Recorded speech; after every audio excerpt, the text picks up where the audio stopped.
Welcome to another episode of Mini Hacks Solved. And in this episode, we are going to be solving the mega hack. We are calling this the mega hack because it involves custom objects, flows, Apex, and Lightning Web Components. Let's now look at the requirements. In this hack, you'll be building an app that lets you track and visualize your expenses. So for this, first we'll be creating a custom object to store all the expense data. And in the requirements, we also have a sample CSV file with mock expense data that we are supposed to load into the custom object. In the hints, you can see that it is recommended that we use the custom object from Spreadsheet feature, which is a tool that lets you create an object, create a tab, and load data from a file in one single shot. Next, to visualize the expenses, we are supposed to be creating a flow, and in the first screen of the flow, we will be taking in the start date and end date during which we'll have to get the expenses. And on the next screen, we'll be using a Lightning Web Component in order to show the expenses in a graphical format. For that, we'll be showing a donut chart using a Chart.js library, and the donut chart will then show us the total amount that has been spent grouped by the expense type. And in the hint, you can see that it is recommended that we use a recipe from the LWC Recipes library. Then the component must also display a button on click of which the donut chart that you're seeing must be saved as an image to Salesforce files. Again, there are hints on how you can do this. Let's now start solving the hack. First and foremost, let's create our expense object. From setup, let's go to Object Manager, click on Create and choose Custom Object from Spreadsheet. This takes us to the Object Creator tool where we'll have to log in to the org in which you want the object created. Let me log into my org. Once logged in, you'll see three different ways in which you can create an object from a spreadsheet. In our case, we have received a CSV file with sample expenses. So let me just click Upload and select the CSV file. Once the CSV file is uploaded, you can see that the columns in the CSV file have been mapped to individual Salesforce fields, and each field has a corresponding field type. The tool has pre-assigned a few different types, but if you want, you can change it as well. So here, for the amount field, I'll change the type from integer to currency. Once I'm happy with this configuration, I can just click Next. And here, I'll have to define the object's name. The object's name is picked by default from the name of the CSV file, but we can always change it to something more meaningful. In our case, it can be expense. Once you've defined the object name, click Finish. And in a moment, what it's going to do is it's going to create the object and the corresponding fields. It's going to create a tab for this object, and it's going to load all of the data present in the CSV file into this object. Once done, you will see a success message. Even though there's a little warning here, you can see that the total number of rows that has been detected is 300 and all the 300 rows have been imported successfully. So there's nothing to worry about. Back in the org, from the app launcher, you can now navigate to the expenses tab that has just been created and change the list view to see all the records that have been imported. So the first requirement is successfully done. Now in the next requirement, we'll have to build a flow which contains two screens, one that lets users select dates and the other that shows a web component. Let's do that. From setup, let's navigate to flows and create a new flow. Let's create a screen flow. And in the screen flow, we are going to add the first screen which is the date selection screen.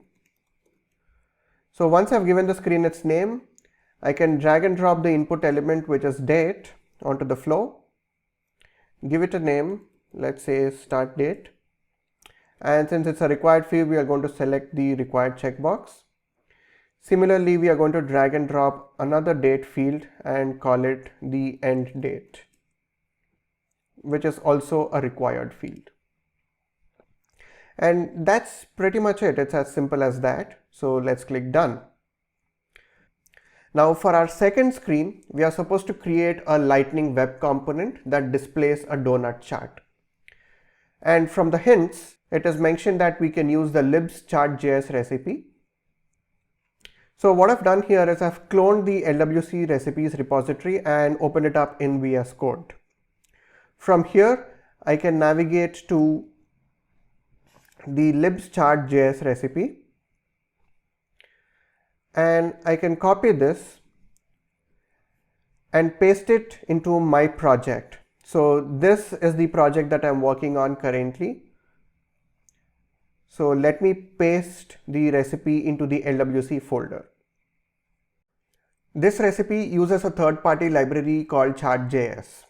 And to use any third-party library in a Lightning web component, you must upload it as a static resource. So we also need to copy the corresponding static resource from the recipes repo. So let's go to static resources, select the Chart.js static resource, copy it, and let's paste it into the static resources folder of our project. Let me also quickly rename this component using the sfdx rename component command and call it expense tracker. So what we've done essentially is, instead of creating a blank component and working with it, I've copied the component from the LWC recipes repo. Now the next step for us in our requirements is to ensure this component can be embedded inside a flow. In order to do that, you can refer to the documentation. So in the Lightning Web Components Developer Guide, there is a section called Configure a Component for Flow Screens.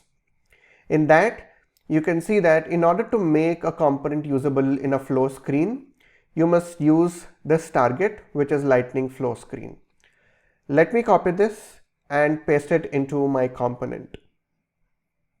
So within my component, let me open the meta file and paste the flow screen target over here. Next, my component needs to take in the start date and end date that have been selected in the flow screen. In order to do that, what you must do is create a target configuration. Let me copy the target configuration into my component. And within the target configuration, what you can see is a bunch of different properties. Each property has a name, a label, a data type, and a role. A role predominantly defines whether this property is available as an input variable in the flow or an output variable in the flow, or both.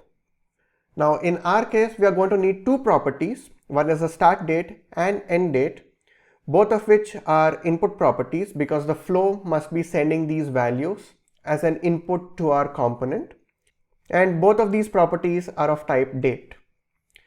Since we already have the start date property from the documentation, let me just create one more property with the name end date, give it the label end date, and remove everything else. So what we now have here are two input only properties, one with the name start date and one with the name end date.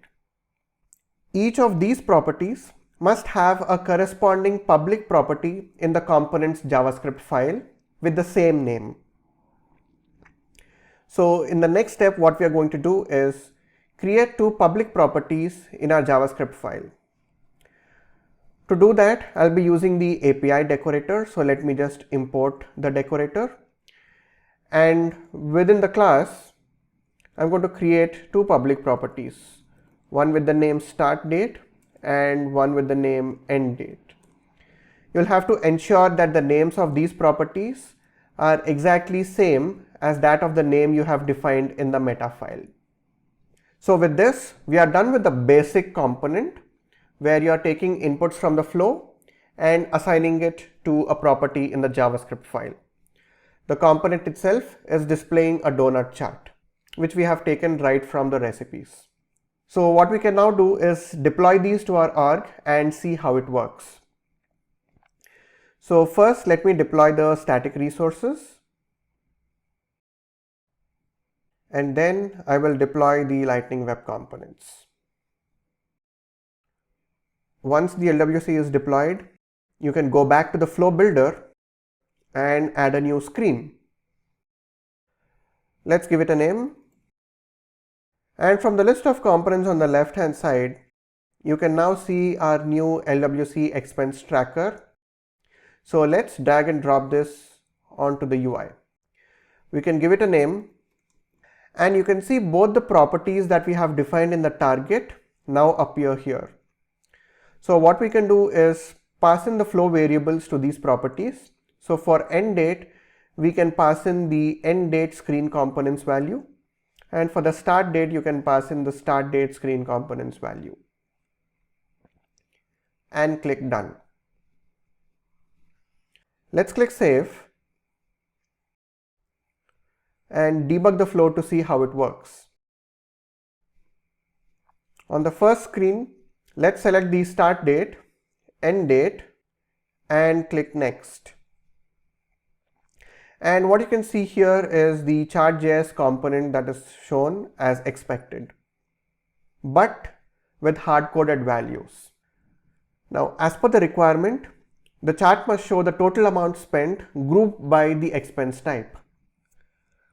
In order to get something like this, you must create an aggregate query. And to do this, you'll need to use Apex. So let's go back to our VS Code project and create a new Apex class. Give it a name. And once the class is created, let's create an Aura enabled method. Let's give the method the name of getExpenses. Since we need to query the expenses based on the date filter, let's actually add two parameters. One is for the start date and the other is for the end date. Now we need to write an aggregate query. Instead of writing the query manually, I want to use the new Einstein for Developers tool and use AI to generate code for me. From the sidebar in VS Code, let me click on the Einstein icon. That opens up the Einstein sidebar. In here, I can put my prompt. And I give the prompt, write a SOQL query on the expense object to get the sum of amount grouped by expense type. And as expected, it's going to give me the query, which I can just copy into my code. So let me put a return statement and return the results based on this query. And for aggregate queries, the return type is going to be a list of aggregate result. Let me now deploy this code to the org. Once deployed, I can now use this method in my web component.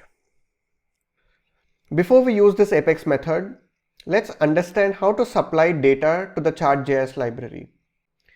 Within our code, you can see the config property, which actually defines how the chart is rendered. In here, you can see we are using the type as a donut chart, and then the data property is the one that defines what is the data that is being used to render this chart. There are three important elements within this data property. First is the data array, next is the background color array, and next is the labels array. For each segment that is supposed to be shown in a donut chart, you must specify an integer value for that segment, a background color for that segment, and a label for that segment. In the recipe here, we have 5 different segments in the donut chart. So we have sent in 5 different numbers, 5 different background colors, and 5 different labels. each corresponding to one particular segment. Because this is a recipe, we have hard-coded all of this data. But in reality, this data has to be filled in dynamically. So let's do that. First, let us import the Apex method that we just created. And let's remove the hard-coded data property from the object here. Within run.callback, once the Chart.js library has been loaded, let's initialize the data property and empty all the arrays.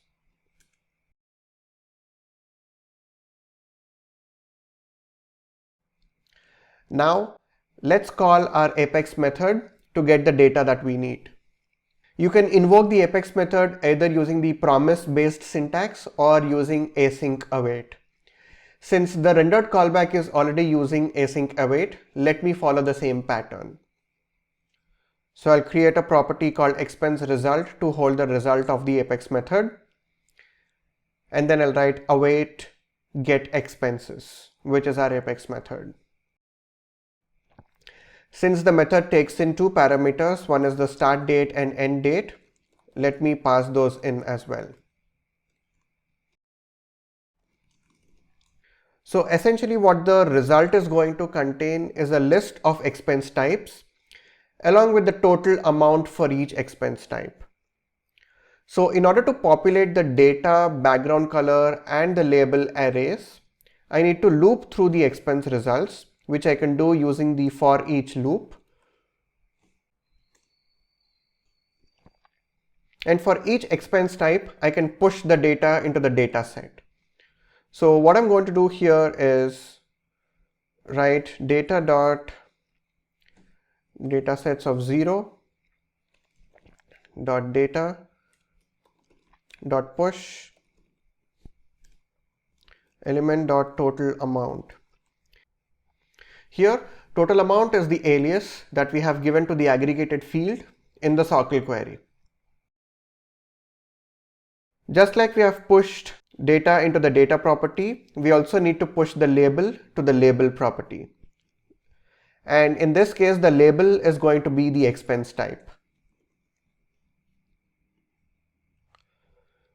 Now, the third important thing that we need to do here is send in a background color.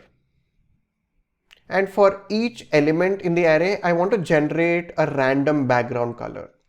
For that, I can take the help of Google and get a bunch of JavaScript code that generates random colors. So here I found a function that generates random colors. So let me copy and paste that code into my web component. And instead of logging the color here, what I want this function to do is return this random color to me. So each time I call the random RGB function that I just copied from the internet, it's going to return a random color in this format. So now for each element, what I also need to do is push a background color along with the data. So let me copy this and say background color dot push this dot random RGB. Now that I've created my data set, what I can do is assign this data property back to the configuration object that is sent to the chart. So I can say this.config.data equals data. So to quickly recap, what we have done is once the Chart.js script has been loaded, we initialize the data property to an empty array in the format that is needed for Chart.js. Then we made a call to Apex in order to get the aggregate result, and we have looped through the aggregate result, and we have pushed different elements to the different properties that are needed by Chart.js. Into the data element, we have pushed the total amount. Into the background color, we have pushed a random color that we are generating. And into the labels, we are pushing the expense type. Let's now deploy this code to the org and see if it works. Back in the flow debug screen, Let's select a start date and an end date and click next. And there you go. You can see the chart is being generated as expected, with each segment corresponding to a different expense type and the value being the sum of the total amount for that expense type. And each color has been generated at random, which means if I run the flow again, the colors that are going to be generated are going to be different. Moving on to our final requirement, which says the component must also display a button called Save as Image that saves the chart as an image in Salesforce files. In the hints, we can see that it's recommended to use the toBase64 image function in the Chart.js library. Let's click that and see how it works. So by the looks of it, we must be calling the toBase64 image function on the instance of a chart. Back in our project, let's open the HTML file and create a new button. Give it a label and define a click handler.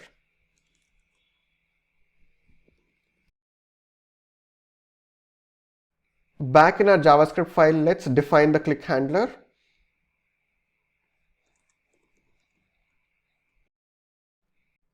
In our component, the instance of a chart, once it is initialized, is being stored in the this.chart property.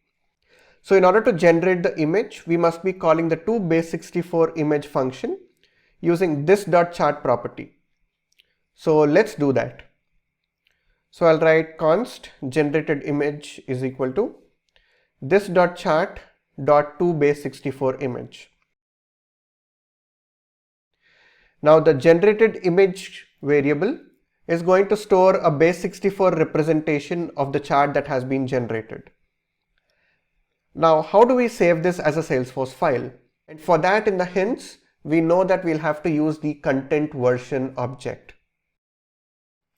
So back in Apex, let me create one more Aura enabled method. Let's call it save as file. And this method must take in two parameters based on our requirements. One is going to be the base64 representation of the image that we just generated from the UI. And the second one is the title of the file that has to be saved. Now, let me take the help of Einstein again to figure out how to create a new content version. And this time I put in a prompt saying, create a new content version from a base64 image.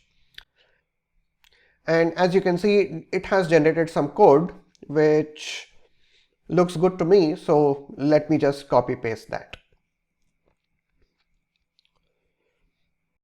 Let's look at the code. We are initializing a content version object, then assigning it a title. And then we have the version data property of the content version, which is nothing but a blob representation of the file. And to convert a base64 representation to a blob, we are using the encoding util.base64 decode function. Let me ensure the name of the variable is correct. Then for the path on client, we can actually assign this to be the file name itself. So let's just say title plus .png. And then the first published location ID is ideally not needed, so let's remove that. And finally, we are inserting the content version. And let me change the return type to void. So this code looks good to me, so let's deploy this to the org. Now that we have this code ready, let's call it from our JavaScript file. So let me first import this method and then call this method from my handler function. Let's use the same async await pattern. So let me put an async against the function name, and then let's await this file, which takes in two parameters. One is the base64 image, which is going to be the generated image, and the other one is the title. And for title, we have a requirement that says the title must be in the format of expenses-startdate-enddate.png, and we must be using this custom format for the dates. So let's create the custom date format first. Within JavaScript, in order to format a date in a way you want, you'll actually have to have a date object. But within our code, start date and end date are just string properties. So in order to convert them to the date object, you'll need to use the new date function. So let's do that.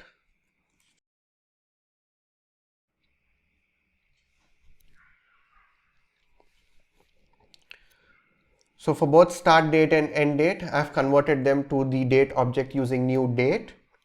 And now I'll define the format in the way I want.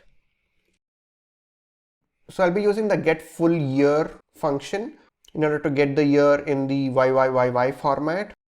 And then we have an underscore. And then I'll be using the get month function in order to get the month. But the thing with the get month function is that it returns the months from index 0. So January means 0, February means 1. So what we're going to need is we're going to have to do a +1 in order to get the actual month.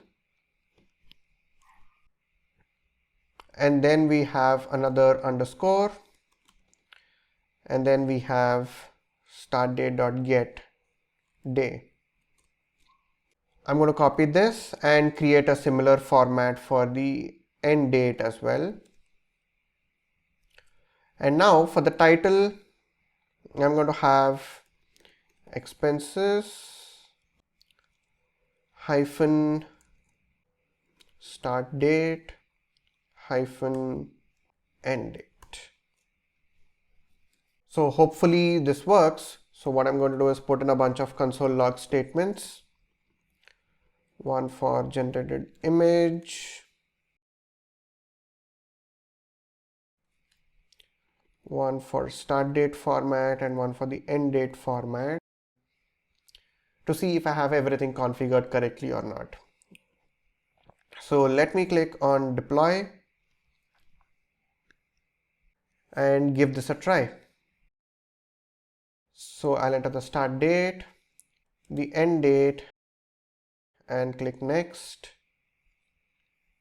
And then I have this button save as image. I click the button. Since I'm not showing any confirmation message, let's click on inspect to see the console logs. I can see that the date formats are correct, but then there's an error. The error says that there's an unrecognized character in the base64 string. So let's scroll up to see the base64 string. Notice it starts with data:image/png and says base64. This is what we call a data URL format, and this is the cause of the error. So these data URLs can be used in the src attribute of an image tag in order to directly display this image. But in our case, we don't need the data URL format, but we only need the base64 content of the image. Because within our Apex code, if you remember, we are trying to convert that base64 content into a blob. But here, because of this additional text, it is being treated as a data URL and not a base64 image. All of this content after the comma is the base64 content of the image. So to convert this data URL representation to just simply a base64 text, you need to remove all the elements before this comma. Let's do that. I'll split based on the comma and return the second part of the content. So let me now deploy this to the org and run my flow again. Let me click on save as image And now let me inspect and see if there are any errors. There are no errors, so I'm hoping the content version got created. So let's go ahead and check that. Let me go to Files. And there you go. Here we have the expense image in the format that we want. And here is the image representation of the chart that we have just seen.